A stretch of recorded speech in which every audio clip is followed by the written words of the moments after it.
supporting MSMEs, enabling employment-led development, investing in people, economy, and innovation, securing energy supplies, promoting exports, and nurturing innovation. For this journey of development, our four powerful engines are agriculture, MSME, investments, and exports. The fuel, our reforms, our guiding spirit, inclusivity, and the destination, Vikasit Bharat. This budget aims to initiate transformative reforms across 6 domains. During the first 5 years, these will augment our growth potential and global competitiveness.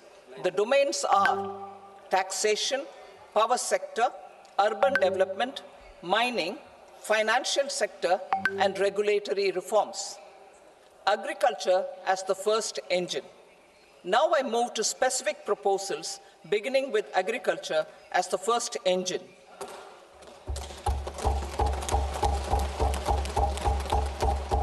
Prime Minister Dhan Dhanya Krishi Yojana, developing agri-districts program.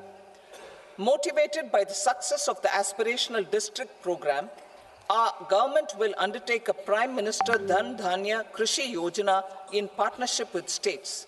Through the convergence of existing schemes and specialized measures, the program will cover 100 districts with low productivity, moderate crop intensity, and below average credit parameters. It aims to 1. Enhance agricultural productivity, 2. Adopt crop diversification and sustainable agricultural practices, 3. Augment post-harvest storage at the panchayat and block level, 4. Improve irrigation facilities, and 5. Facilitate availability of long-term and short-term credit. This program is likely to help 1.7 crore farmers. Building rural prosperity and resilience. A comprehensive multi-sectoral rural prosperity and resilience program will be launched in partnership with the states. This will address underemployment in agriculture through skilling, investment, technology, and invigorating the rural economy. The goal is to generate ample opportunities in rural areas so that migration is an option but not a necessity.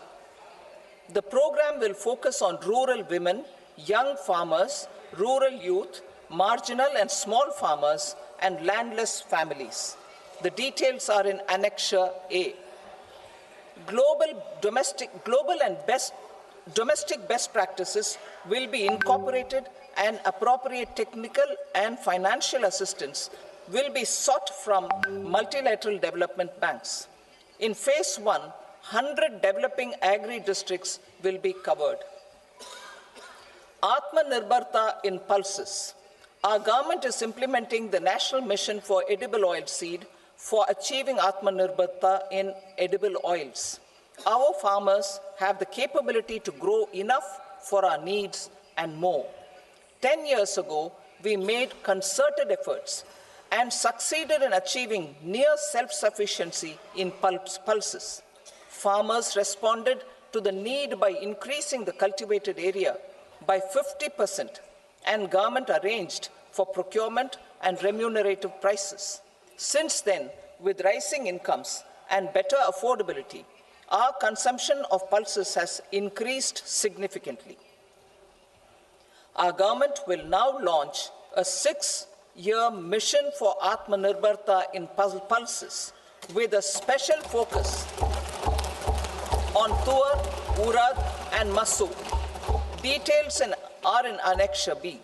Central agencies such as NAFED and NCCF will be ready to procure these 3 pulses as much as offered during the next 4 years from farmers who register with these agencies and enter into agreements. Comprehensive program for vegetables and fruits. It is encouraging that our people are increasingly becoming aware of their nutritional needs. It is a sign of a society becoming healthier. With rising income levels, the consumption of vegetables, fruits, and Sri Anna is increasing significantly. A comprehensive program to promote production, efficient supplies, processing, and remunerative prices for farmers will be launched in partnership with the states. Appropriate institutional mechanisms for implementation and participation of farmer producer organizations and cooperatives will be set up. Makhana Board in Bihar. For this, there is a special opportunity for the people of Bihar.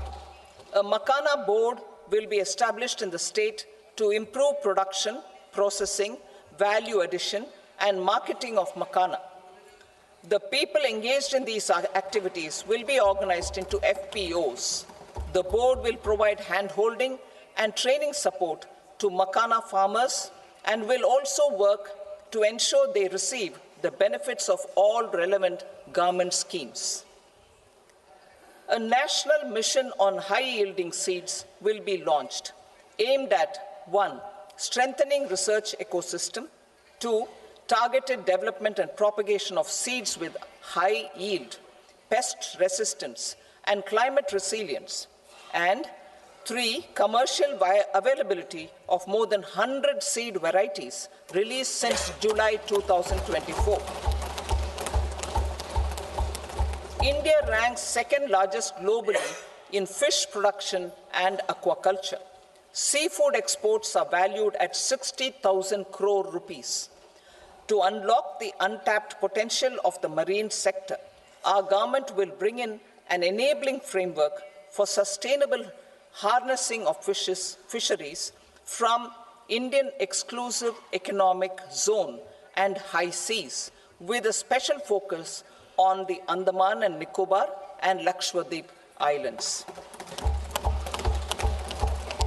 For the benefit of lakhs of cotton growing farmers, I am pleased to announce a mission for cotton productivity.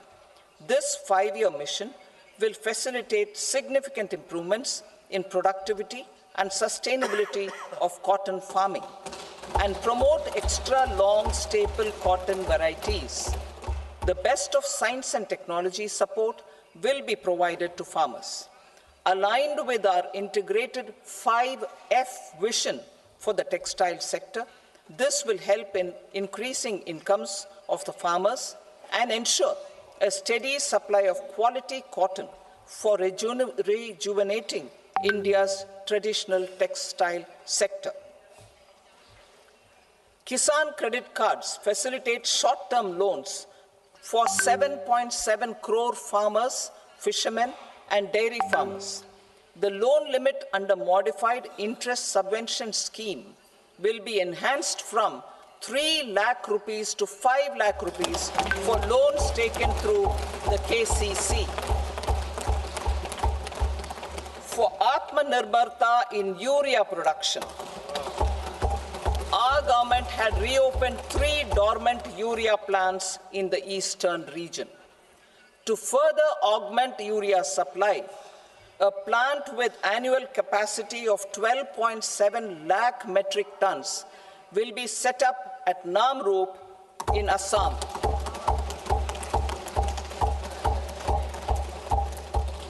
India Post, with 1.5 lakh rural post offices, complemented by the India Post Payment Bank and a vast network of 2.4 lakh Dak Sevaks, will be repositioned to act as a catalyst for the rural economy.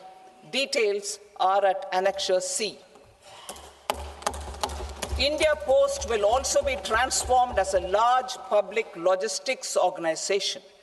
This will meet the rising needs of Vishwakarmas, new entrepreneurs, women, self-help groups, MSMEs, and the large business organizations.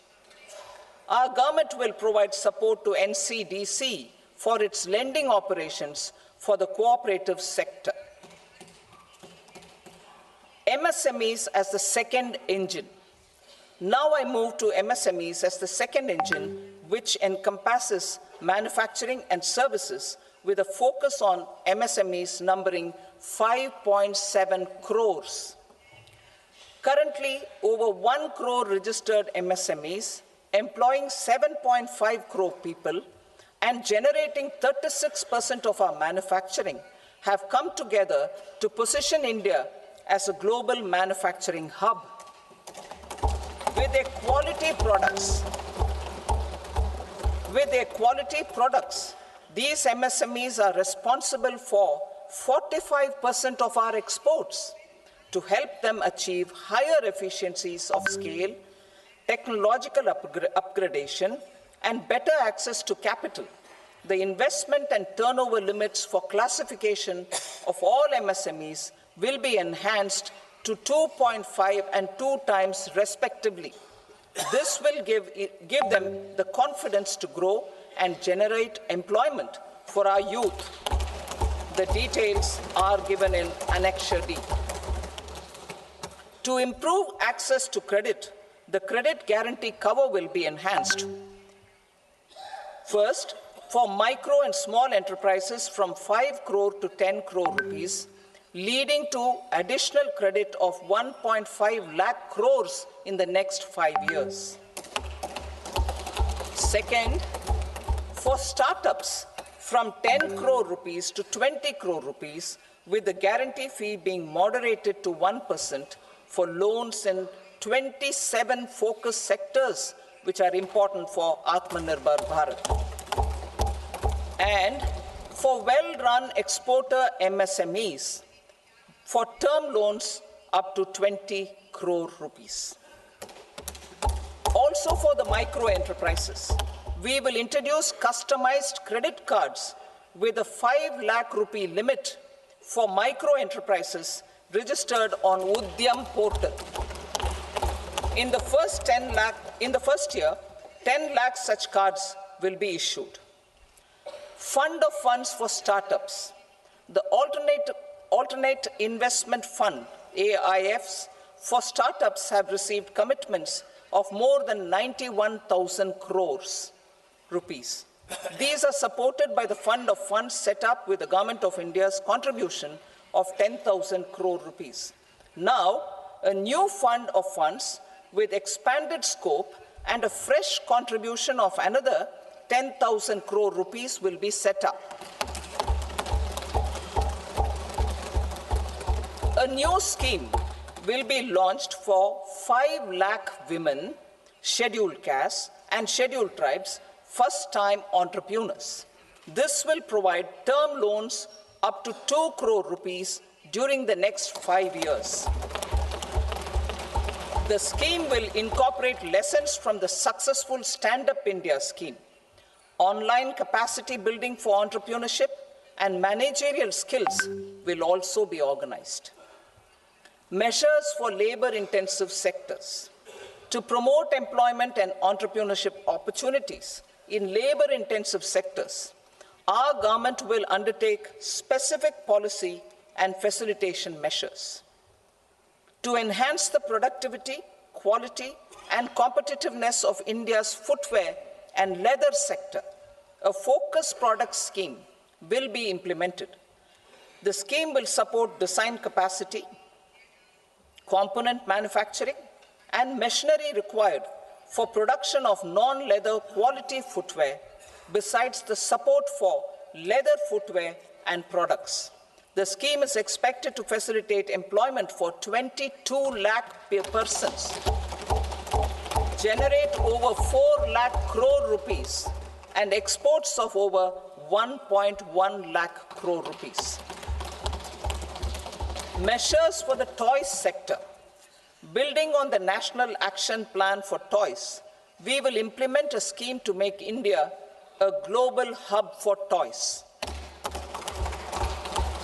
The scheme will focus on development of clusters, skills, and a manufacturing ecosystem that will create high-quality, unique, innovative, and sustainable toys that will represent the Made in India brand. Support for food processing. In line with our commitment towards Purvodaya, we will establish a National Institute of Food Technology, Entrepreneurship, and Management in Bihar. The institute will provide a strong fillip to food processing activities in the entire eastern region. This will result in 1. Enhanced income for the farmers through value addition to their produce, and 2. Skilling entrepreneurship and employment opportunities for the youth. Manufacturing mission, furthering Make in India. Our government will set up a national manufacturing mission covering small, medium, and large industries for furthering Make in India by providing policy support, execution roadmaps, governance, and monitoring framework for central ministries and states. Details are in Annexure E. Given our commitment to climate-friendly development, the mission will also support clean tech manufacturing. This will aim to improve domestic value addition and build our ecosystem for solar PV cells, EV batteries, motors and controllers, electrolyzers, wind turbines, very high voltage transmission equipment, and grid-scale batteries. Investment as the third engine. Now I move to investment as the third engine, which encompasses investing in people, investing in the economy, and investing in innovation. Investing in people. Saksham Anganwadi and Poshan 2.0. Saksham Anganwadi and Poshan 2.0 program provides nutritional support to more than 8 crore children, 1 crore pregnant women and lactating mothers all over the country, and about 20 lakh adolescent girls in aspirational districts and the Northeast region. The cost norms for these nutritional support will be enhanced appropriately. Atal Tinkering Labs. 50,000 Atal Tinkering Labs will be set up in government schools in the next 5 years to cultivate the spirit of curiosity and innovation and foster a scientific temper among young minds. Broadband connectivity to government secondary schools and PHCs. Broadband connectivity will be provided to all government secondary schools and primary health centers in rural areas under the BharatNet project. Bharatiya Bhasha Pustak Scheme. We propose to implement a Bharatiya Bhasha Pustak scheme to provide digital form Indian language books for schools and for higher education. This aims to help students understand their subjects better and in their language. National Centers of Excellence for Skilling. Building on the initiative announced in the July 24 budget, 5 national centers of excellence for skilling will be set up with local expertise and partnerships to equip our youth with the skills required for Make for India, Make for the World manufacturing. The partnership will cover curriculum design, training of trainers, and a skills certification framework and periodic reviews. Expansion of capacity in IITs. Total number of students in 23 IITs has increased 100% from 65,000 to 1.35 lakh in the past 10 years.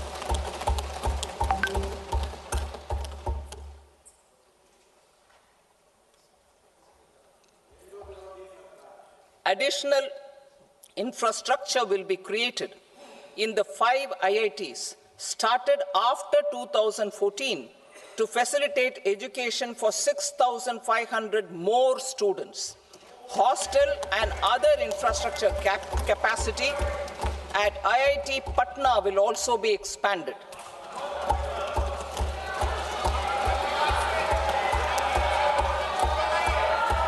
Center of Excellence.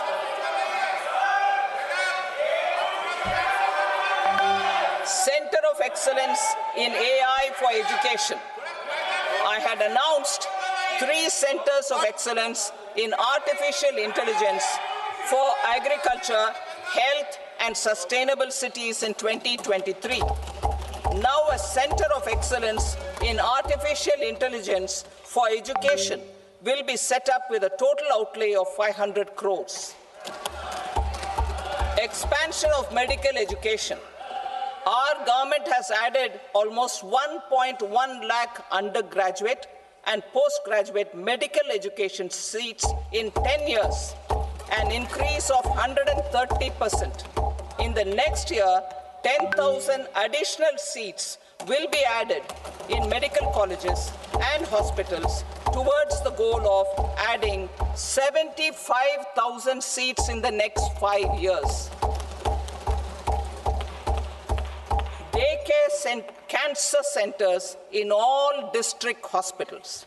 Our government will facilitate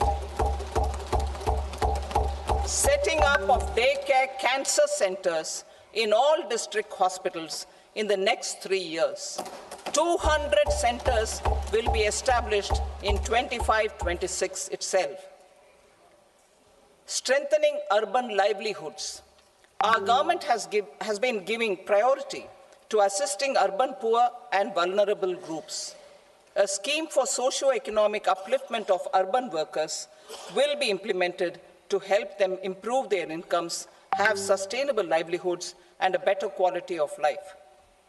PM Swanidhi scheme has benefited more than 68 lakh street vendors, giving them respite from high-interest informal sector loans.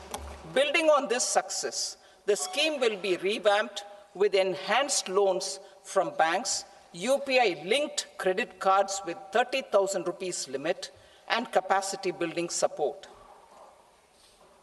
Social Security Scheme for welfare of online platform workers. Gig workers of online platforms provide great dynamism to the new age services economy. Recognizing their contribution, our government will arrange for their identity cards and registration on the e-Shram portal. They will be provided health care under PM Jan Arogya Yojana. This measure is likely to assist nearly 1 crore gig workers.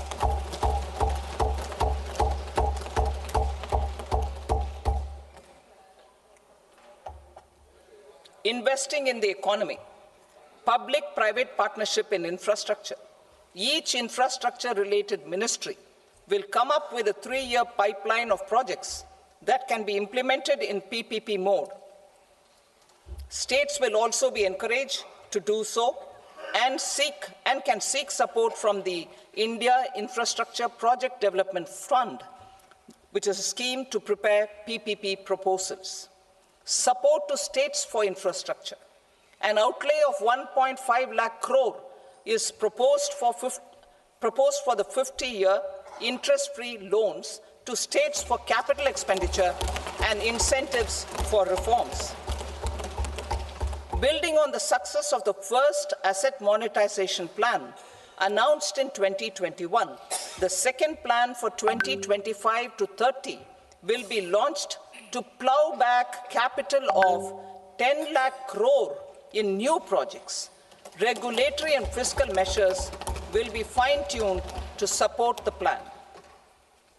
Jal Jeevan Mission. Since 2019, 15 crore households representing 80% of India's rural population have been provided access to portable tap water connections. To achieve 100% coverage, I am pleased to announce the extension of this mission until 2028 with an enhanced total outlay. The mission's focus will be on the quality of infrastructure and O&M of rural piped water supply schemes through Jan Bhagidari. A separate MOU or separate MOUs will be signed with the states and union territories to ensure sustainability and citizen-centric water services delivery. Urban sector reforms. Building on the July budget proposals, urban sector reforms related to governance, municipal services, urban land, and planning will be incentivized. Urban Challenge Fund. The government will set up an Urban Challenge Fund of 1 lakh crore rupees to implement the proposals for cities as growth hubs, creative redevelopment of cities, and for water and sanitation purposes announced in the July budget. This fund will finance up to 25% of the cost of bankable projects, with a stipulation that at least 50% of the cost is funded from bonds, bank loans, and PPPs. An allocation of 10,000 crore is proposed in 2025-26. Power sector reforms. We will incentivize electricity distribution reforms and augmentation of intra-state transmission capacity by states. This will improve financial health and capacity of electricity companies. Additional borrowing of 0.5% of GSDP will be allowed to states contingent on these reforms. Nuclear energy mission for Vikasit Bharat. Development of at least 100 gigawatt of nuclear energy by 2047 is essential for our energy transition efforts. For an active partnership with the private sector towards this goal, amendments to the Atomic Energy Act and the Civil Liability for Nuclear Damage Act will be taken up. A nuclear energy mission for research and development of small modular reactors with an outlay of 20,000 crore will be set up. At least 5 indigenously developed small modular reactors will be operationalized by 2033. Shipbuilding. The shipbuilding financial assistance policy will be revamped to address cost disadvantages. This will also include credit notes for shipbreaking in Indian yards to promote the circular economy. Large ships above a specified size will be included in the infrastructure harmonized master list. Shipbuilding clusters will be facilitated to increase the range, categories, and capacity of ships. This will include additional infrastructure, facilities, skilling, and technology to develop the entire ecosystem. Maritime Development Fund. For long-term financing for the maritime industry, a Maritime Development Fund with a corpus of 25,000 crore rupees will be set up. This will be for distributed support and promoting competition. This will have up to 49% contribution by the government, and the balance will be mobilized from ports and from private sector. UDAN regional connectivity schemes. UDAN has enabled 1.5 crore middle-class people to meet their aspirations for speedier travel. The scheme has connected 88 airports, and operationalized 619 routes. Inspired by that success, a modified UDAN scheme will be launched to enhance regional connectivity to 120 new destinations and carry 4 crore passengers in the next 10 years. 4 crore additional passengers in the next 10 years. The scheme will also support helipads and smaller airports in hilly, aspirational, and northeast regional districts. Greenfield airports will be facilitated in Bihar to meet the future needs of the state. These will be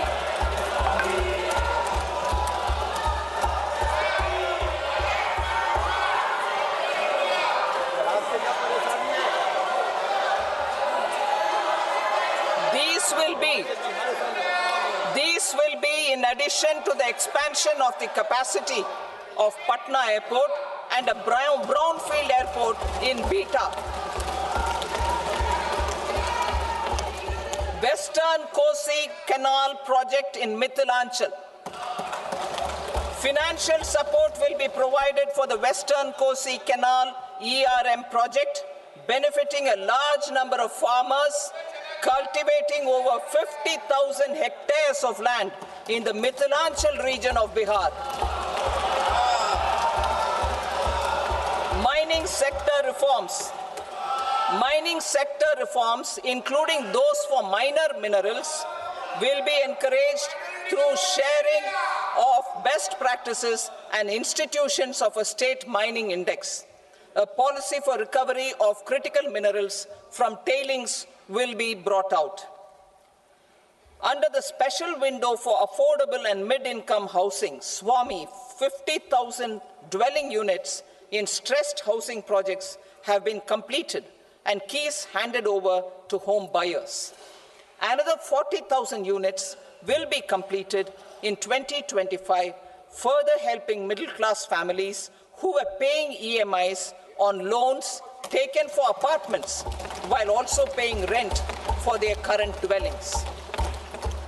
Building on this success, SWAMI Fund 2 will be established as a blended finance facility with contribution from the government, banks, and private investors. This fund of 15,000 crore rupees will aim for expeditious completion of another 1 lakh units. PM Gati Shakti data for private sector. For furthering PPPs and assisting the private sector in project planning, access to relevant data and maps from the PM Gati Shakti portal will be provided. Tourism for employment-led growth.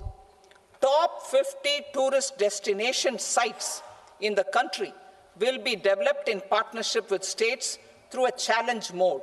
Land for building key infrastructure will have to be provided by the states. Hotels in these destinations will be included in the infrastructure harmonized list. The following measures will be taken for facilitating employment-led growth: organizing intensive skill development programs for our youth, including in institutes of hospitality management, providing mudra loans for homestays, improving ease of travel and connectivity to tourist destinations, providing performance-linked incentives to states for effective destination management, including tourist amenities, cleanliness, and marketing efforts, and introducing streamlined e-visa facilities along with visa fee waivers for certain tourist groups. Continuing with the emphasis on places of spiritual and religious significance, in the July budget, there will be a special focus on destinations related to the life and times of Lord Buddha. Medical tourism and heal in India. Medical tourism and heal in India will be promoted in partnership with the private sector, along with capacity building and easier visa norms. Investing in innovation. To implement private sector-driven research, development, and innovation initiatives announced in the July budget, I am now allocating 20,000 crore rupees for this purpose. A deep tech fund of funds will also be explored to catalyze the next generation startups as a part of this initiative. In the next 5 years, under the PM Research Fellowship Scheme, we will provide 10,000 fellowships for technological research in IITs and IISc with enhanced financial support. The second gene bank with 10 lakh germplasm lines will be set up for future food and nutritional security. This will provide conservation support to both public and private sectors for genetic resources. We will start a national geospatial mission to develop foundational geospatial infrastructure and data.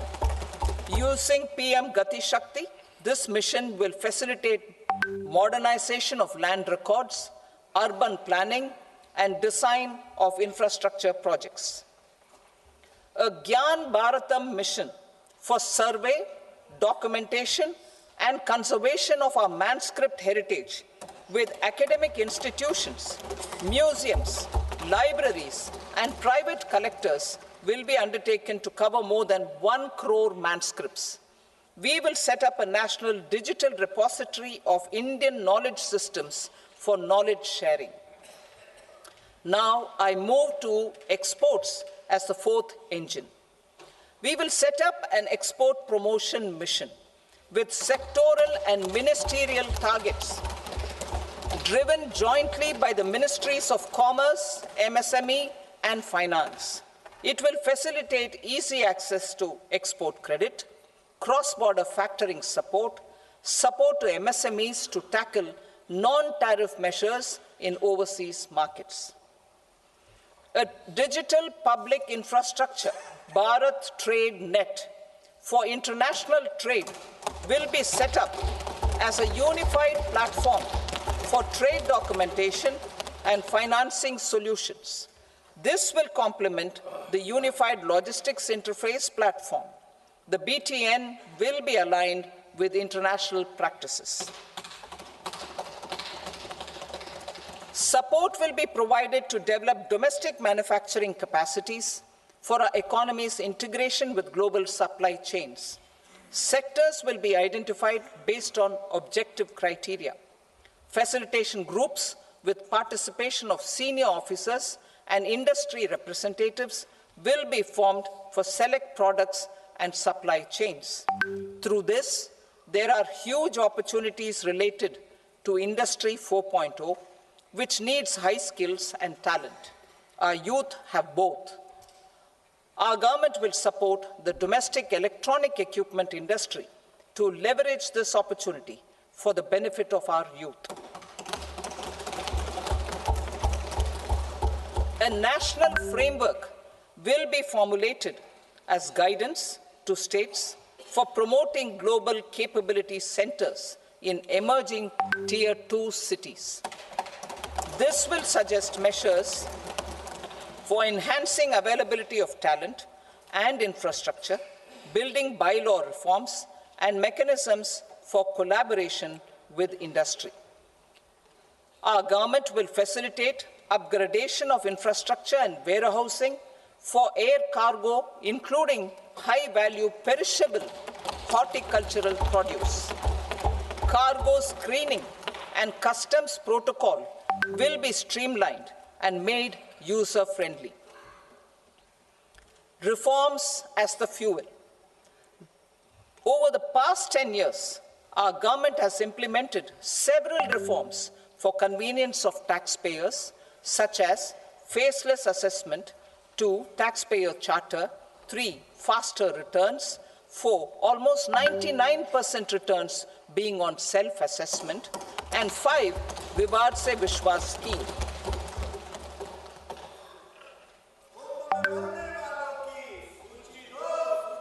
Continuing these efforts, I reaffirm the commitment of the tax department to trust first, scrutinize later.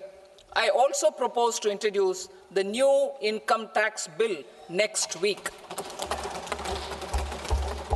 I will detail the indirect tax reforms and changes in direct taxes in Part B. Financial sector reforms. The FDI limit for the insurance sector will be raised from 74 to 100%. This enhanced limit will be available for those companies which invest the entire premium in India. The current guardrails and conditionalities associated with foreign investment will be reviewed and simplified. The services of India Post Payment Bank will be deepened and expanded in rural areas.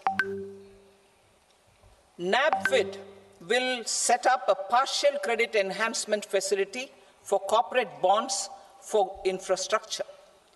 Public sector banks will develop Grameen Credit Score Framework to serve the credit needs of SHG members and people in rural areas. A forum for regulatory coordination and development of pension products will be set up. To implement the earlier announcement on simplifying the KYC processes, the revamped Central KYC Registry will be rolled out in 2025. We will also implement a streamlined system for periodic updating. Requirements and procedures for speedy approval of company mergers will be rationalized. The scope for fast-track mergers will also be widened and the process made simpler. As proposed in the interim budget, we signed bilateral investment treaties with 2 countries in 2024 to encourage sustained foreign investment, and in the spirit of First Develop India, the current model BIT will be revamped and made more investor-friendly. In the last 10 years, in several aspects, including financial and non-financial, our government has demonstrated a steadfast commitment to ease of doing business. We are determined to ensure that our regulations must keep up with technological innovations and global policy developments. A light-touch regulatory framework based on principles and trust will unleash productivity and employment. Through this framework, we will update regulations that were made under old laws. To develop this modern, flexible, people-friendly, and trust-based regulatory framework appropriate for the 21st century, I propose 4 specific measures. A high-level committee for regulatory reforms will be set up for a review of all non-financial sector regulations, certifications, licenses, and permissions. The committee will be expected to make recommendations within a year. The objective is to strengthen trust-based economic governance and take transformational measures to enhance ease of doing business, especially in matters of inspection and compliances. States will be encouraged to join in this endeavor. An investment friendliness index of states will be launched in 2025 to further the spirit of competitive, cooperative federalism. Under the Financial Stability and Development Council, a mechanism will be set up to evaluate impact of the current financial regulations and subsidiary instructions. It will also formulate a framework to enhance their responsiveness and development of the financial sector. In the Jan Vishwas Act 2023, more than 180 legal provisions were decriminalized. Our government will now bring up the Jan Vishwas Bill 2.0 to decriminalize more than 100 provisions in various laws. I now move to fiscal policy. In the July budget, I had committed to staying the course for fiscal consolidation. Our endeavor will be to keep the fiscal deficit each year such that central government debt remains on a declining path as a percentage of the GDP. The roadmap for the next 6 years has been detailed in the FRBM statement. Revised estimates for 2024-25. The revised estimate of the total receipts other than borrowings is 31.47 lakh crore rupees, of which the net tax receipts are 25.57 lakh crore rupees. The revised estimate of the total expenditure is 47.16 lakh crore rupees, of which the capital expenditure is about 10.18 lakh crore rupees. The revised estimate of the fiscal deficit is 4.8% of the GDP. Budget estimates for 25-26. Coming to 25-26, the total receipts other than borrowings and total expenditure are estimated at 34.96 lakh crore rupees and 50.65 lakh crore rupees respectively. The net tax receipts are estimated at 28.37 lakh crore rupees. The fiscal deficit is estimated to be 4.4% of GDP. To finance the fiscal deficit, the net market borrowings from dated securities are estimated at 11.54 lakh crore.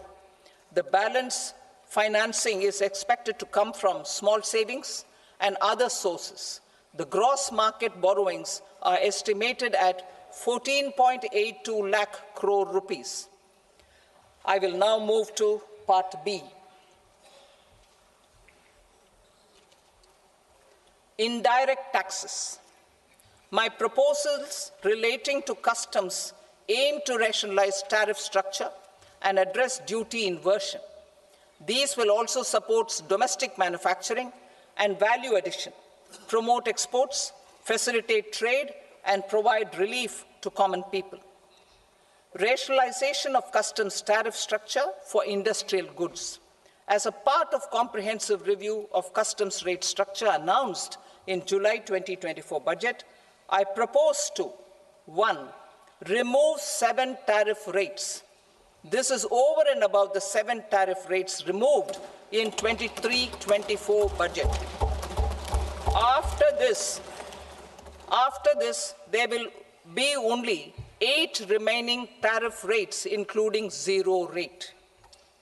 2, apply appropriate cess to broadly maintain effective duty incidence, except on a few items where such incidence will reduce marginally. 3, levy not more than 1 cess or surcharge. Therefore, I propose to exempt social welfare surcharge on 82 tariff lines that are subject to a cess. I shall now take up sector-specific proposals.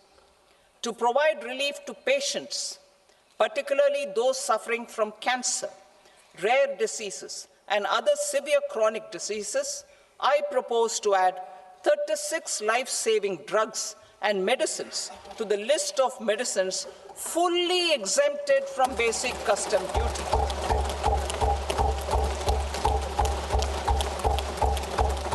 I also propose to add 6 life-saving medicines to the list attracting concessional custom duty of 5%.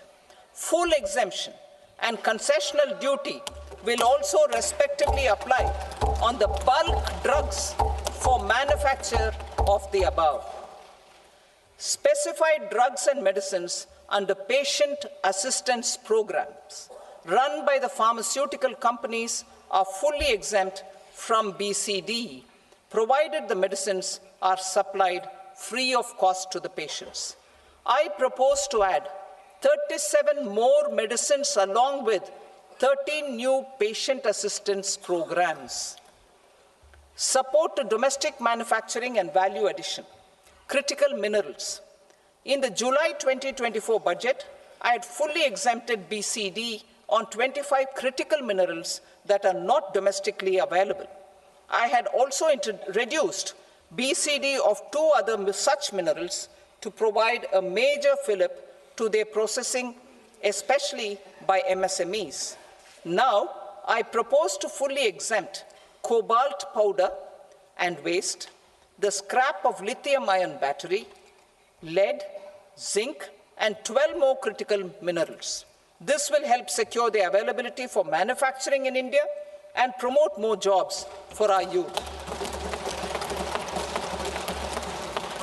To promote domestic production of technical textile products such as agro-textiles, medical textiles, and geotextiles at competitive prices, I propose to add 2 more types of shuttle-less looms to the list of fully exempted textile machinery.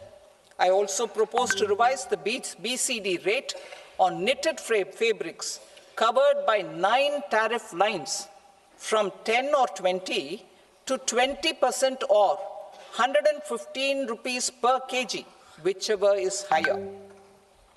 Electronic goods. In line with our Make in India policy and to rectify inverted duty structure, I propose to increase the BCD on interactive flat panel display from 10% to 20% and reduce the BCD to 5% on open cell and other components. In 23-24 budget, for the manufacture of open cells of LCD, LED TVs, I had reduced the BCD on parts of open cells from 5% to 2.5%. To further boost the manufacture of such open cells, the BCD on these parts will now stand exempted. Lithium-ion battery. To the list of exempted capital goods, I propose to add 35 additional capital goods for EV battery manufacturing and 28 additional capital goods for mobile phone battery manufacturing.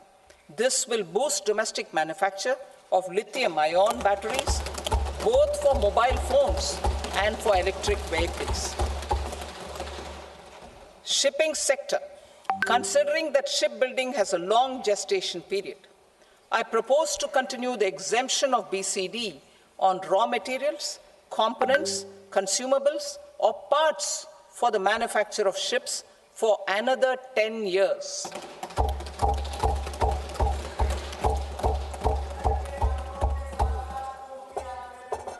I also propose the same dispensation for shipbreaking to make it more competitive. Telecommunication. To prevent classification disputes, I propose to reduce the BCD from 20% to 10% on carrier-grade Ethernet switches to make it at par with non-carrier-grade Ethernet switches. Export promotion. To facilitate exports of handicrafts, I propose to extend the time period for export from 6 months to 1 year, further extendable by another 3 months if required. I also propose to add 9 items to the list of duty-free inputs. Leather sector. I propose to fully exempt BCD on wet blue leather to facilitate imports for domestic value addition and employment. I also propose to exempt crust leather from 20% export duty to facilitate exports by small tanners. Marine products. To enhance India's competitiveness in the global seafood market, I propose to reduce BCD from 30% to 5% on frozen fish paste, surimi, for manufacture and export of its analog products. I also propose to reduce BCD from 15% to 5% on fish hydrolysates for manufacture of fish and shrimp feed. In July 2024 budget, to promote development of domestic MROs for aircraft and ships, I had extended the time limit for export of foreign origin goods that were imported for repairs from 6 months to 1 year and further extendable by 1 year. I now propose to extend the same dispensation for railway goods. Time limit for provisional assessment. Presently, the Customs Act 1962 does not provide any time limit to finalize provisional assessments, leading to uncertainty and cost to trade. As a measure of promoting ease of doing business, I propose to fix a time limit of 2 years, extendable by a year, for finalizing the provisional assessment. I propose to introduce a new provision that will enable importers or exporters, after clearance of goods, to voluntarily declare material facts and pay duty with interest but without penalty. This will incentivize voluntary compliance. However, this will not apply in cases where department has already initiated audit or investigation proceedings. For industry to better plan their imports, I propose to extend the time limit for the end use of imported inputs in the relevant rules from 6 months to 1 year. This will provide operational flexibility in view of cost and uncertainty of supply. Further, such importers will now have to file only quarterly statements instead of a monthly statement.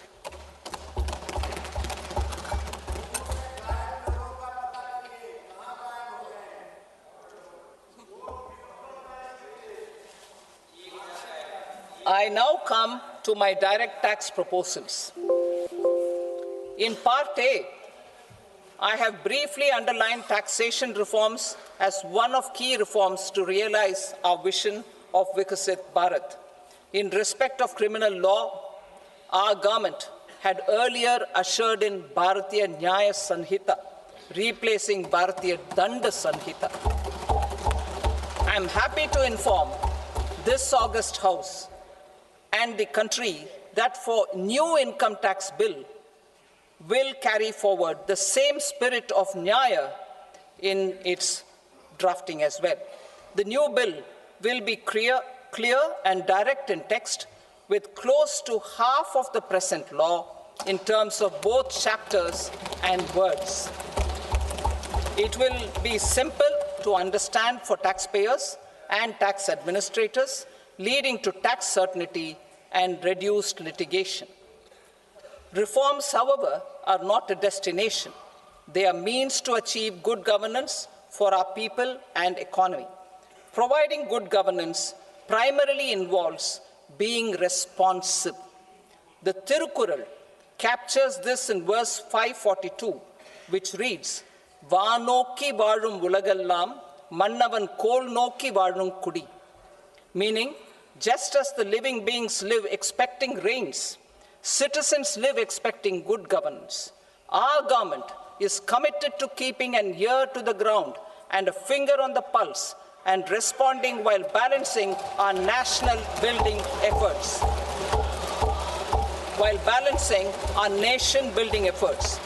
The following measures will detail just how our government will, under the guidance of PM Modi, has taken steps to understand and address.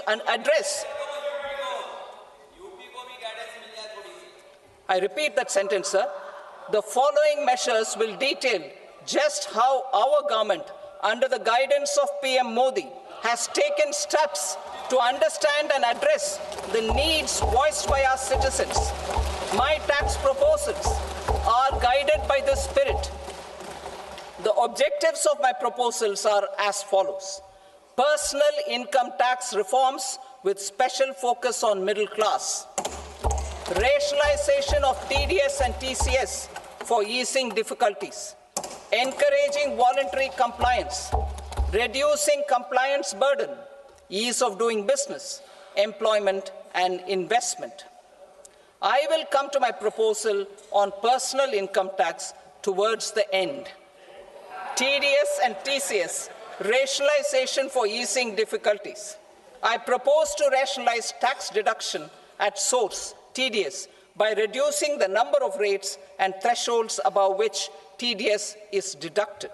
Further, threshold amounts for tax deduction will be increased for better clarity and uniformity. The limit for tax deduction on interest for senior citizens is being doubled from the present 50,000 rupees to 1 lakh rupees. Similarly, the annual limit of 2.40 lakh rupees for TDS on rent is being increased to 6 lakh rupees. This will reduce the number of transactions liable to TDS, thus benefiting small taxpayers receiving small payments. The threshold to collect tax at source, the TCS, on remittances under RBI's liberalized remittance scheme, the LRS, is proposed to be increased from 7 lakh to 10 lakhs. I also propose to remove TCS on remittances for education purposes, where such remittances is out of a loan taken from a specified financial institution. Both TDS and TCS are being applied on any transaction related to sale of goods. To prevent such compliance difficulties, I propose to omit the TCS. I also propose that the provisions of the higher TDS deduction will now apply only in non-PAN cases. In July 2024, the delay for payment of TDS